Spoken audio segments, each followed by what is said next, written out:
Assalamualaikum warahmatullahi wabarakatuh. Teman-teman, pada malam hari ini saya diajak mendadak oleh Mbak Gendil. Kita menghadiri sebuah punden di Dusun Sambirjo, Desa Langon, Kecamatan Ponggok, Kabupaten Blitar.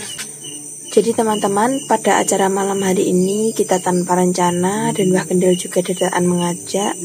Rencananya kita akan mengambil sesuatu atau barang yang pernah ditanam Mbak Gendil di sini teman-teman.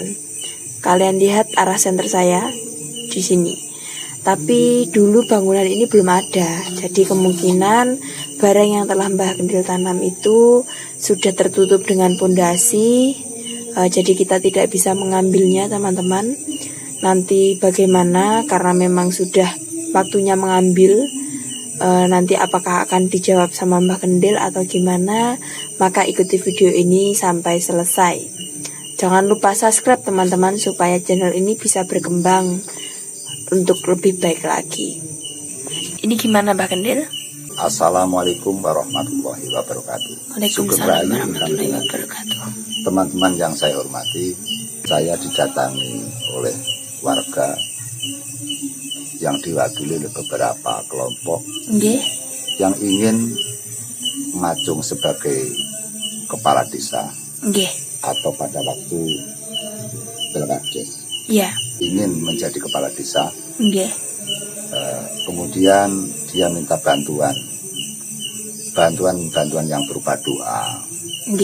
Sebenarnya calon itu sudah ahli bidang doa. Minta doa dengan jalur-jalur Jawa, karena dia juga tokoh agama, sehingga kami juga berusaha maksimal mungkin, asalkan kita menyadari bahwa semua itu hanya merupakan usaha atau giat, sehingga berhasil dan tidak itu urusan Sang Pencipta gitu.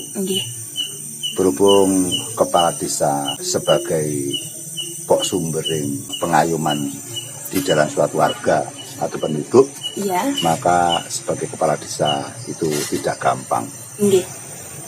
Pada saat itu di desa ini ada 3 calon kepala desa, sehingga pada saat itu kita juga sulit untuk membantu, karena calon itu adalah merupakan pengeluaran atau hasil dari orang-orang agamis atau orang-orang militan gitu.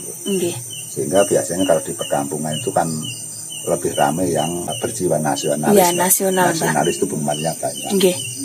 Sehingga saya memohon kepada calon peserta agar mau menerima adat budaya Jawa yang pernah kita lakukan, beraneka ragam keperluan. Sehingga kita menjadi kepala desa itu harus bisa ngayomi dari berbagai suku, berbagai bahasa, berbagai golongan, berbagai karakter atau sifat. Jadi tidak mudah menjadi kepala desa. Dan menjadi kepala desa itu tidak hanya dengan modal kepintaran atau kepandian, juga harus memiliki royal atau memiliki jiwa-jiwa nasionalis. Kerapyak sumanah, rongeh sumeh, tur seneng tetulung, seneng lelabuh, kemudian juga senang untuk bersedekah. Itu syaratnya. Kalau itu tidak dilakukan, maka masyarakat kurang memahami atau kurang tertarik gitu loh. Kemudian untuk hal itu, maka kami berpikir sejenak bahwa kita merintasi memakai dengan jalur budaya yang dipakai oleh para leluhur. Maka kita membuat agar satu kampung itu welas asih, tresno, simpati kepada jago atau peserta yang kita ajukan. Walaupun toh kita mempunyai pilihan, akhirnya pada saat itu kita kan juga membuat sebuah doa atau barang agar masyarakat mencintai dan percaya dengan calon-calon yang kita ajukan tadi. Walaupun mereka tahu bahwa tata cara yang saya lakukan adalah bertabrakan dengan ajaran, berhubung itu juga permintaan semua kadernya kan minta melalui jalur kedanyangan. Sehingga kita kalau mendatangi danyang saja kan kadang-kadang kita bertabrakan dengan hati. Karena ketakutan kita nanti kalau yang tidak sadar dianggap itu merupakan syirik. Iya, Mbah. Jadi kita datang ke sini dalam arti adalah untuk mengembangkan budaya atau ngudi-ngudi budaya yang diberi oleh para leluhur dulu itu loh. Nggih. Sehingga sebenarnya untuk membantu atau sebagai praktisi membantu lurah atau agar calon lurah bisa berhasil itu tidak harus pakai pedanyangan. Nggih. Pakai doa biasa jika bisa. Itu saya juga menganggap sama karena kita bingung untuk memilah dan memilih, Mbak. Nggih. Akhirnya setelah lama kami itu mempelajari dengan tirakat, kemudian mendatangi, terus kemudian kita dengan praktek dan membuktikan ternyata itu berbeda, Mbak. Tidak sama. Yeah. Jadi yang namanya cikal bakal akal bakal adalah orang yang babat desa. Yeah. Seseorang yang babat desa atau membuat dadik nih dari perwujudan hutan belantara dijadikan perkampungan. Nggih. Nah, sosok pendekar yang ada di depan atau sesepuh pamangku adat itu dinamakan pepunden, yang dipundi-pundi dan yang diagungkan. Nggih. Kemudian apabila dia meninggal disebut dengan cikal bakal. Nggih. Yang dapat bisa ini sing kali sing mbabati, ini kali kan mbabati loh. Iya, Mbah. Yang mendahului, yang membuat desa ini menjadi hutan ini menjadi desa. Ini dinamakan cikal bakal. Cikal bakal adalah orang yang babat desa. Itu, Pak. Nggih. Kemudian kalau kita bicara tentang apakah yang dinamakan dengan pedanyangan. Iya. Pedanyangan itu kalau bisa kita kemas bahwa danyang itu dari duh eyang. Oh iya. Jadi danyang dari kosakata duh eyang. Artinya duh itu sambat, Iya. minta pertolongan. Nggih. Yang artinya leluhur atau agung, sehingga sambat kepada Sang Hyang Agung. Nggih. Tapi di dalam agenda pedayangan itu masyarakat menganggap bahwa itu merupakan tempat-tempat gaib atau astral, Mbak ya. Nggih. Tempat-tempat astral di desa atau merupakan itu tejo, Nggih. apakah itu cahaya desa, Nggih. sehingga kita juga belajar untuk memproses, belajar untuk mempelajarinya. Nggih. Sehingga kalau saya pribadi, saya mempunyai pengalaman mungkin tidak sama dengan Anda semua atau Nggih. proses sepuh yang lain. Sehingga mohon maaf apabila nanti saya salah untuk menafsiri atau untuk menafsirkan. Iya. Kalau saya pribadi setelah saya berkecimpung ke tempat perdanyangan adalah danyang itu sebenarnya gaib desa. Nggih. Jadi setiap desa itu pasti punya. Setiap desa ada gaib. Nggih. Nah, gaib itu bisa diartikan sosok jin. Iya. Karena jin itu juga ada yang wanita, juga ada yang laki-laki. Nggih. Jin itu juga ada yang baik dan ada yang buruk. Jin itu ada yang menolong orang dan ada yang menyesatkan orang. Nggih. Jin itu ada yang menolong orang, juga ada yang memusuhi orang atau membunuh orang atau mencelakakan orang. Sehingga memang kehidupan jin tidak jauh dengan kehidupan manusia. Tetap ada kejahatan dan ada kebaikan, ada keburukan, ada kebaikan. Nggih. Sehingga kalau saya bisa mempelajari bahwa sosok danyang adalah berkaitan dengan jin-jin yang baik, Nggih. jin-jin yang memang berbudi luhur, jin-jin yang benar-benar peduli kepada kehidupan manusia, Iya. yang ingin membantu kepada manusia. Nggih. Saya menganggap bahwa itu jin, tapi jin yang baik. Nggih. Terus itu gimana, Mbah? Apakah keberadaan jin atau sosok danyang itu mendahului sang cikal bakal atau bersamaan atau lebih dulu danyangnya atau lebih dulu cikal bakalnya, Pak? Yang namanya jin itu kan lebih dulu. Iya. Jadi jin lebih berkuasa lebih dulu. Jadi jin itu kan biasanya senangnya kan di hutan-hutan, Nggih.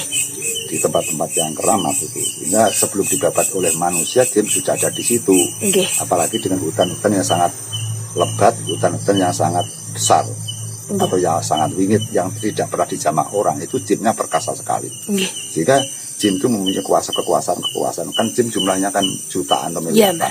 Nggih. Jika mempunyai kuasa sendiri, mempunyai wilayah sendiri, Mbak. Nggih. Mempunyai tameng sendiri, mempunyai dengan gapuro sendiri, mempunyai dengan area sendiri, mempunyai dengan pintu gerbang sendiri, itu, Nggih. Mbak. Jadi seperti terpeta itu. Nggih. Sehingga apabila terjadi sebuah desa, sehingga sosok jin tersebut adalah juga baik dengan desa yang lain. Sehingga yang nama jin desa Sambirjo dengan jin desa Bulurjo dan jin desa Tokokan itu kena semua, Mbak. Rukun, Bang, ya? Rukun semuanya itu. Jadi tapi tidak mau mengganggu ke satu ke desa lain. Sehingga kita sering mengamati bahwa setiap ada perayaan suro atau bersih desa itu ragam-ragamnya tidak sama. Ada yang pernah menjelma atau mawujud seperti macan, ada yang anjing, ada yang rondo kuning, ada yang ular, terus kemudian ada yang bersifat manusia, ada yang bersifat putri cantik, ada yang bersifat seperti gendoro atau pangeran, atau bersifat raja. Itu setiap desa sosok-sosok jin yang menguasai desa yang dinamakan Danyang itu memang berbeda, Mbak. Tidak sama. Sehingga kalau kisah yang saya ceritakan ini didengar orang kadang-kadang ganjil atau tidak masuk akal itu. Tapi kalau nanti kita mau mempelajari yang lebih dalam lagi dengan tirakat yang kelas tinggi, nanti akan berjumpa dengan apa yang saya ucapkan tadi. Jadi saya tidak berani menyebut bahwa Danyang adalah manusia karena mereka adalah tidak dapat dilihat. Dan sebutan-sebutan di dalam doa-doa, di dalam mantra-mantra itu kan pada saat kita masuk ke dalam punden kan ada bicaranya, ada mantranya, Mbak. Mantranya yang berbunyi adalah, yaitu saya kasih satu baris saja ya. Kaki Danyang Nyai Danyang ingkang mapan wonten dusun Sambirjo. Artinya kata-kata itu kaki Danyang Nyai Danyang, kaki itu kan lanang, nyai kan wedok. Sehingga kan laki-laki dan perempuan. Itu berarti kan hamba atau umat. Jadi kaki Danyang Nyai Danyang ingkang mapan wonten ing dusun Sambirjo. Kaki Danyang Nyai Danyang kumarane Danyang. Nah, dia berupa kumoro. Jadi saya ulangi lagi, pada saat membuka pintu untuk masuk, membuka pintu gaib yang ada di dalam ruang lingkup pedanyangan itu, bahasanya kuncinya kula aturaken dumateng kaki Danyang Nyai Danyang kumaraning Danyang ingkang mesanggrah wonten dusun Sambirjo Langon Ponggo Blitar. Saya ulang lagi, sebutan dari kaki Danyang Nyai Danyang kumaraning Danyang ingkang manggon wonten ing dusun Sambirjo Desa Langon Kecamatan Punggo Kabupaten Blitar. Jadi kalau kita sebut dengan kumaraning Danyang, kumoro adalah merupakan zat yang berkeliaran. Zat yang berkeliaran atau sukma yang berkeliaran atau gaib yang berkeliaran. Maka keliaran kemana? Ya mungkin mengawasi berbagai wilayahnya desa itu, gitu. Kadang-kadang kalau ada orang akan mati memberi tengoro, misalkan jegluk, atau mungkin memberi tengoro dengan kerandanya itu bergerak, atau pakai tengoro dengan burung-burung dares, burung-burung hantu, itu adalah merupakan tanda-tanda yang dikeluarkan daripada para danyang desa. Sehingga kadang-kadang kalau desa yang sudah terbiasa dengan nangkap ayang dan nangkap ayang, akhirnya seperti ada danyang nagih utang. Kemudian apabila misalkan daerah biasanya nangkap tayub, tidak tayuban, maka ada kata-kata danyang nagih utang. Ada lagi daerah yang biasanya itu dengan selamatan memotong kepala kambing atau kepala kerbau, kemudian diirit, ya, terus kemudian itu disajikan. Itu kalau tidak pasang itu juga berbahaya, maka juga disebut dengan danyang nagih utang. Itu kalau kita sikapi karena kebiasaan, Mbak. Sebenarnya kalau permintaan tersebut apabila kita tinggalkan, kita diganti sesuatu yang tidak terlalu berbelit juga bisa. Sebab kadang-kadang masyarakat itu dengan ketakutan, kepercayaan yang ada di masyarakat memang sulit untuk dibongkar, untuk dihilangkan, Mbak. Karena erosinya zaman itu kita masuk dunia modern, tapi ternyata masih banyak sekali masyarakat kita yang masih percaya dengan hal tersebut. Kita datang ke punden ini tidak bermaksud kita itu menguri-uri atau kita mengagungkan kepada jin. Cuma kita itu mengungkap dengan budaya Indonesia yang beraneka ragam. Bahwa seperti ini, dulu pada saat kami didatangi seseorang yang ingin maju menjadi lurah, minta bantuan dengan saya memakai dengan tata cara yang saya miliki. Karena saya itu kan bukan berasal dari golongan agama. Saya maksud saya bukan dari golongan santri atau golongan ulama atau golongan kiai, saya bukan, karena saya dari golongan orang biasa yang berketepatan juga beragama Islam, juga menjalankan perintahnya Allah. Cuma budaya adalah merupakan apa itu aset-aset kita, aset dari para leluhur yang perlu kita jaga. Yang penting kita tahu bahwa kita tidak mengabdi kepada jin, kita tidak bersekutu dengan jin, kita tidak berkotak dengan jin, kita tidak mau dikalahkan dengan jin, kita tidak mau untuk diperbudak dengan jin.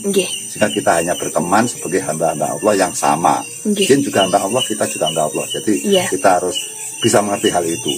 Jadi jangan sampai hal ini disikapi dengan kita itu mengabdi kepada jin. Terus kemudian pada saat era itu saya menjalankan apa yang saya bisa, yaitu saya membuatkan sebuah tumbal. Sehingga orang-orang atau teman-teman masih banyak yang tidak paham tumbal dan wadal itu tidak sama. Sehingga kalau orang mencari pesugihan itu mengorbankan atau memanggil dengan wadal. Wadal itu mengorbankan nyawa atau mengorbankan harta benda, itu namanya wadal.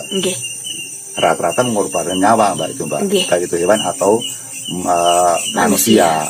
Biasanya itu berbentuk dengan darah, penyajian darah. Tapi kalau namanya tumbal itu adalah tolak balak. Tumbal itu adalah benda yang diisi dengan doa-doa, kemudian ditanam di dalam bumi. Itu namanya tumbal. Seperti halnya dulu ada kisah Syekh Subakir numbali tanah Jawa. Itu seperti itu. Dan dari orang Jawa itu sebelum Syekh Subakir datang pun sudah punya kapitayan, sudah punya keahlian, sudah punya kepintaran, baik untuk mengusir jin, memusik jin, atau bisa untuk membersihkan tempat-tempat yang keramat. Itu nenek moyang dulu sudah bisa itu. Bahkan bahwa agama belum masuk ke bumi pertiwi, orang-orang pribumi sudah bisa memiliki doa-doa yang manjur, mantra-mantra yang manjur, dista yang manjur, jopo yang manjur itu Mbak. Sehingga kita jangan salah persepsi, yang mantra japa disto itu merupakan tinggalan leluhur yang perlu kita uri-uri. Jadi perkara sirik dan tidak tergantung niatnya, dipakai baik atau dipakai buruk. Walaupun doa itu doa baik, tapi dipakai buruk kan juga malah jadi buruk. Buruk bahasanya. Malah buruk malah. Makanya seperti kita pakai pisau itu kan baik untuk memasak. Tapi kalau untuk membunuh orang jadinya buruk, Mbak. Jadinya buruk. Sing penting kula mboten niat mengajak jenengan lebih mendalam lagi, kita mempelajari terus dari lahir dan batin.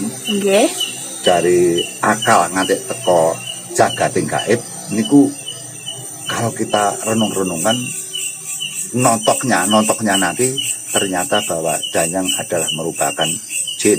Tapi jin baik, jin yang peduli kepada manusia, jin yang baik, yang bisa membantu dan menjaga umat-umat Allah yang hidup di dunia ini. Tapi yang namanya Danyang, kalau nanti kita misalkan merendahkan, kita melecehkan, kadang-kadang kalau kita tidak punya iman yang kuat, kita justru diserang oleh para Danyang gitu. Jadi Danyang itu butuh tata krama sopan santun, butuh orang yang suci, butuh orang yang baik. Kalau datang kita baik, saya yakin tidak ada punden yang mengganggu pada kita. Apalagi kita tebal iman kita kepada Tuhan, kita punya keyakinan kuat, ibadahnya andalan. Saya yakin jin saja tidak mau mengganggu, justru malah menghormati. Itu pengalaman saya lakukan. Terus kemudian tentang, saya ulangi lagi bahwa Danyang adalah merupakan jin. Itu dari prediksi saya, karena saya ambil dari bahasanya, yaitu pada saat membuka kunci atau kita berkutuk, ada kalimat mantra yang berbunyi sun aturaken dumateng kaki Danyang Nyai Danyang ingkang mapan wonten dosa titik-titik atau dosa niki. Niku kan kaki, dan ini kan laki-laki dan perempuan. Jadi kula aturaken dumateng kaki Danyang Nyai Danyang, kaki Danyang Nyai Danyang kumaraning Danyang. Apa Mbah itu, Mbah? Kumoroi merupakan, kalau kita gambarkan enak saja, roh lah, atau sukma. Sukma yang berkeliaran, yang bisa terbang kemanapun. Sehingga kekuatan dari Danyang itu kumoro, atau bisa terbang kemana-mana dia. Berkumoro. Dia pergi tanpa ada batas. Kemanapun dia bisa, itu Mbak. Namanya kumoro. namanya perubahan zat yang tidak dapat dilihat oleh mata, hanya dilihat dengan perasaan dan batin atau indera yang keenam. Ya, kesimpulannya dan yang saya menafsirkan adalah jin, sehingga apabila kita belum begitu jelas, kita belum belum banyak untuk berguru, atau kita belum sampai mendetail untuk mempelajari ilmu, sehingga kita seringnya ke danyang, seringnya ke tempat-tempat keramas seperti ini, nanti justru kita malah diperbudak dengan setan. Makanya apabila kita ke tempat-tempat seperti ini harus mempersiapkan diri, imannya kuat, kebersihan hati juga terjaga, ketakwaan tebal, pendekatan daripada Sang Pencipta Allah SWT itu kuat banget, otomatis aman. Jadi sehingga tidak tergelincir oleh kerja-kerja setan yang tidak bertanggung jawab. Yang si calon kepala desa, saya suruh untuk menggali tempat ini di bawahnya batu ini, di situ Mbak. Di pojok itu Mbak, dekat Soko. Ya. Sama si bersangkutan yang tumbal tadi dimasukkan, jadi kendil dibuntel mau putih ya. Di dalamnya juga ada peralatan-peralatan itu. Nanti kalau teman-teman ingin tahu bisa kita membuka. Sehingga tentang tumbal saya tidak merahasiakan, karena saya juga tidak bercita-cita untuk memviralkan, menenarkan atau agar saya promosi agar menjadi dukun yang terkenal, tidak. Jadi saya bisa membongkar apa isinya tumbal itu bisa dibeberkan, karena mau manjur dan tidak gumantung karung ilmu ini dewi, lan laku ini dewi. Jadi nanti bisa dideskripsi, bisa ditulis banyak seperti ini. Tapi kita tidak mengajarkan, jadi kita tidak memerintah supaya Anda ikut kepada adat-adat itu, gitu loh. Itu hanya kita membuka, oh dulunya yang namanya tumbal itu isinya seperti ini. Oh dulu dari nenekmu yang kita leluhur itu seperti ini, kan seperti itu Mbak. Jadi biar sekedar tahu saja itu. Jadi setelah saya tanam di sini sekitar 7 tahun saya berkontrak kepada diri saya sendiri. Ini sekitar 2 periode akan saya cabut. Ternyata ini sudah hampir lewat 2 periode. Kemudian saya ada panggilan batin supaya saya mengambil barang yang saya simpan di sini. Setelah saya datang ke sini, ternyata tempat ini sudah dibikin cungkup. Dulu nggak ada Dulu nggak cukup seperti ini, hanya batu saja. Gitu. Dan saya tanam di situ. Berarti kesimpulannya ini sudah dapat diambil Mbak. Nanti akan saya ambil zatnya atau kekuatannya. Itu tadi saya bawa pulang, saya leburkan, saya hancurkan. Jadi nanti tidak ikut kemana-mana, akan kembali kepada asal mulanya itu. Ini saya ambil, saya lepaskan dia biar pergi kemana menjadi zat-zat yang semebar di jagat raya ini. Dikembalikan kepada Sang Pencipta, dikembalikan kepada kekuatan Tuhan saja. Biar nanti kita tidak ada nagih, tidak ada sengkel, tidak ada resah dan gelisah. Ya kalau dulu saya menanam di sini, saya tancapkan ini, saya minta sekitar 2 periode harus berhasil. Kemudian ini sudah 2 periode saya titipkan di tempat keramat ini, itu tidak saya ambil karena nanti saya malah tidak enak. Ya kalau nanti saya cabut, saya buang, saya lepaskan ke jagatnya sendiri, jagatnya dia sendiri, nanti kan kita tidak punya tanggung jawab apa-apa. Seperti hal itu pemirsa, bahwa menjadi sosok sesepuh, menjadi praktisi, itu sangat berat sekali. Berat sekali karena berkaitan dengan zat gaib, berkaitan dengan tanggung jawab. Sehingga kita harus berani berbuat, harus berani bertanggung jawab. Kita bisa memulai dan kita harus bisa mengakhiri, kita bisa menciptakan dan kita harus bisa menghanguskan atau menghancurkan. Jadi kalau kita bisa menciptakan dan tidak bisa menghanguskan, ya itu nanti kan malah berbahaya itu Mbak. Bahaya Mbak. Bahaya, makanya kita bisa memasukkan, harus bisa mengambil itu. Nah, seperti pemirsa, sehingga kesimpulan pada malam hari ini kita tidak bisa membawa barang. Tadi kita kan sudah membawa tas Mbak. Sudah Mbak, membawa sudah tas, karena kendirinya besar. Dan bawa tas, saya sudah izin kepada warga tadi sore, Pak saya datang ke sini, dulunya seperti ini, saya akan mengambil barang saya, kemudian saya bawa pulang. Saya sudah izin kepada orang yang memiliki di area ini gitu. Ini kan di belakang rumahnya orang Mbak. Mbak. Jadi saya izin, kalau tidak izin nanti dianggap kita pencuri gitu. Kalau izin ternyata yang punya rumah juga mengizinkan, ternyata setelah di sini ternyata sudah ada cungkupnya. Sudah dicor. Dulu paling dibongkar bisa diambil orang, paling dikembalikan lagi Mbak. Namanya baru seperti itu pasti masyarakat takut Mbak. Dikembalikan. Ini siatnya saja yang masih pantasan. Saya kok resah gelisah, kenapa saya kok harus ingin mengambil gitu loh. Ternyata rumah ini sudah dibangun.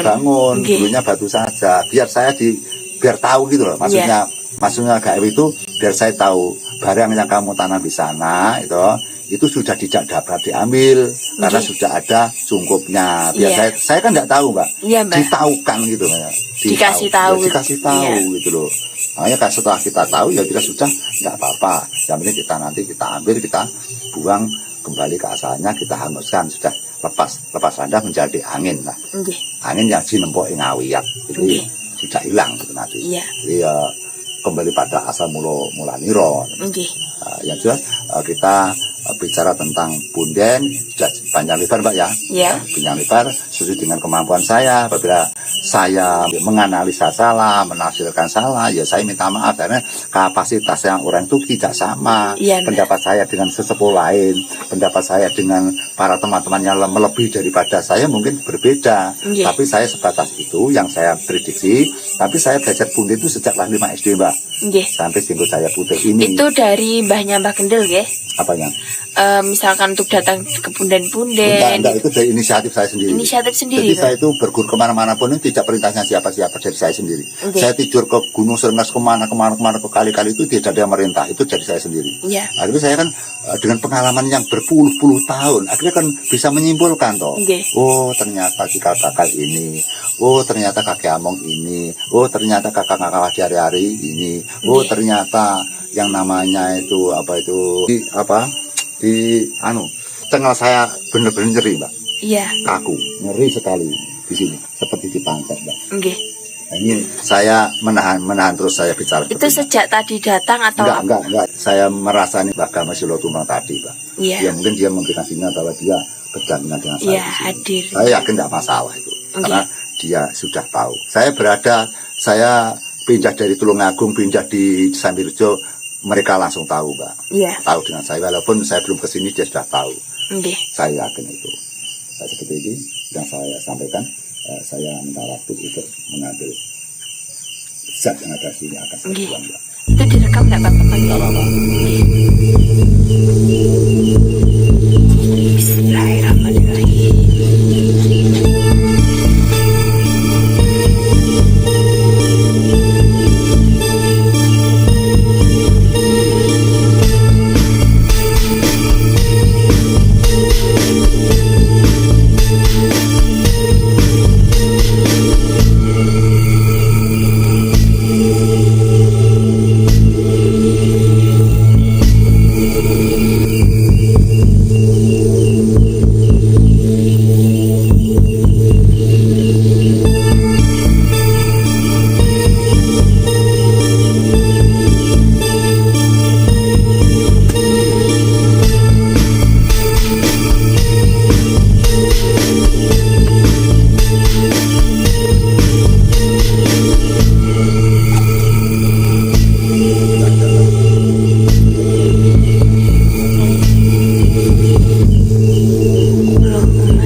Gaib sulit dilihat oleh mata. Nggih. Gaib lebih dekat dilihat oleh perasaan dan indera. Iya. Kebenaran zat gaib hanya Tuhan yang tahu. Apa yang saya lakukan, apa yang saya ucapkan, hanya Tuhan yang tahu. Karena kita adalah hamba-hamba yang kotor, hamba-hamba yang penuh dengan dosa. Hamba-hamba yang patut tunduk kepada perintah Tuhan. Sehingga pada malam hari ini saya menepati janji mengembalikan mantra japa yoni yang saya tancapkan di sini sudah 8 tahun. Saya kembalikan kepada Sang Pencipta Alam. Pemirsa, cukup sekian.